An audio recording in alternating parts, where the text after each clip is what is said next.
آج ویو 360 میں افغانستان پر عائد مالی پابندیاں ہٹانے کے لیے دوحہ میں طالبان اور امریکی نمائندوں کے بیچ مذاکرات. لے کر چلیں گے آپ کو امریکہ کے سب سے بڑے but coin mining data centre میں.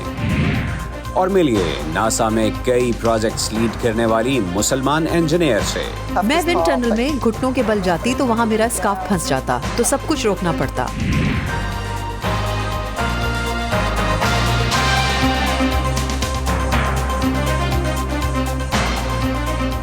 وائس آف امریکہ کے واشنگٹن اسٹوڈیوز میں آپ سب کو خوش آمدید. آپ دیکھ رہے ہیں پروگرام ویو 360 اور میں ہوں محمد عاطف. امریکی وفد اور طالبان کے درمیان دوحہ قطر میں جاری 2 روزہ میٹنگ جمعرات کو ختم ہوئی، جس کے بعد افغان وزیر خارجہ کے ترجمان عبدالقہار بلخی نے ٹویٹر پر لکھا کہ امریکی وفد نے طالبان ٹیم کے ساتھ افغانستان کے منجمد اثاثوں کے علاوہ دیگر امور پر تبادلہ خیال کیا، جس میں وزارت خزانہ اور افغانستان کے مرکزی بینک کے حکام شامل تھے. بلخی نے کہا کہ وزیر خارجہ نے اس بات پر زور دیا کہ ان کی حکومت کے ساتھ روابط کو ترقی اور مثبت پیش رفت کے لیے استعمال کیا جائے، نہ کہ دباؤ ڈالنے کے ہتھ کنڈوں کے طور پر. دوسری طرف امریکی محکمہ خارجہ نے باور کرایا ہے کہ ان مذاکرات کا مطلب کسی طور طالبان کو تسلیم کرنا نہیں، بلکہ مشکلات سے دوچار افغان عوام کی مدد کرنا ہے. اور اسی سلسلے میں امریکہ نے عارضی کیمپوں، طبی امداد اور دوسری اہم ضروریات کے لیے $5.50 کروڑ کی اضافی امداد فراہم کرنے کا اعلان کیا ہے. امریکی محکمہ خارجہ کے مطابق یہ امداد امریکہ کے عالمی امداد کے ادارے USAID کے ذریعے دی جائے گی. حالیہ دنوں میں بین الاقوامی امداد ملک کے متاثرہ مشرقی علاقوں تک پہنچنا شروع ہو گئی ہے، لیکن امدادی حکام کا کہنا ہے کہ بے گھر ہونے والے ہزاروں خاندانوں کی بحالی کے لیے مزید اقدامات کرنے کی ضرورت ہوگی. اس لیے جنوبی کیلیفورنیا میں فلاحی تنظیم اسلامک ریلیف نے فوری طور پر افغانستان میں متاثرہ افراد کی مدد کے لیے $1 لاکھ سے زائد کے عطیات جمع کیے ہیں.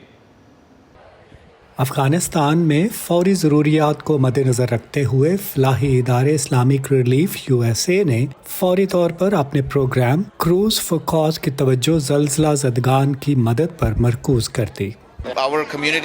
جب بھی ہم اپنی کمیونٹی سے مدد مانگتے ہیں تو ہمیں مثبت جواب ملتا ہے. وہ ہمیں کبھی مایوس نہیں کرتے، وہ ان لوگوں کو کبھی مایوس نہیں کرتے جن کی ہم خدمت کر رہے ہیں. اس لیے آج ہم نے، جیسا کہ آپ دیکھ سکتے ہیں، شاید صرف 100 سے کچھ زیادہ لوگوں کے گروپ سے $1 لاکھ سے زیادہ عطیات جمع کیے ہیں. اس کار خیر میں حصہ ڈالنے والی اولا صبح 30 سال قبل ایک پناہ گزین کے طور پر امریکہ آئی تھیں.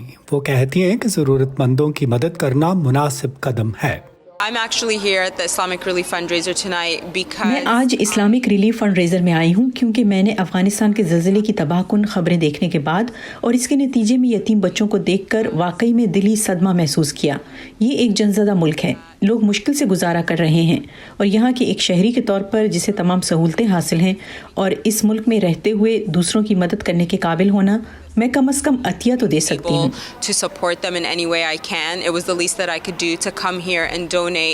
افغان امریکن عطیہ دہندہ اور اسلامک ریلیف USA کے ویسٹ کوسٹ مینیجر ہمایوں جمالی کا کہنا ہے کہ اس حد کے باعث جو امریکہ سے رشتہ داروں کو بھیجے جانے والی رقوم پر ہے، فنڈز اکٹھا کرنا چیلنج کا صرف ایک حصہ ہے.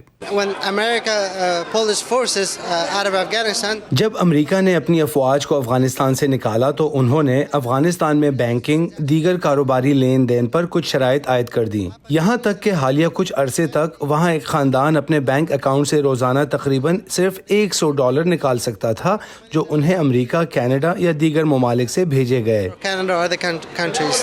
کابل میں طالبان کی حکومت امریکہ سے مطالبہ کر رہی ہے کہ وہ افغانستان کے غیر ملکی فنڈز کو غیر منجمد کر دے اور زلزلے کی بحالی میں مدد دینے کے لیے مالی پابندیاں اٹھائے.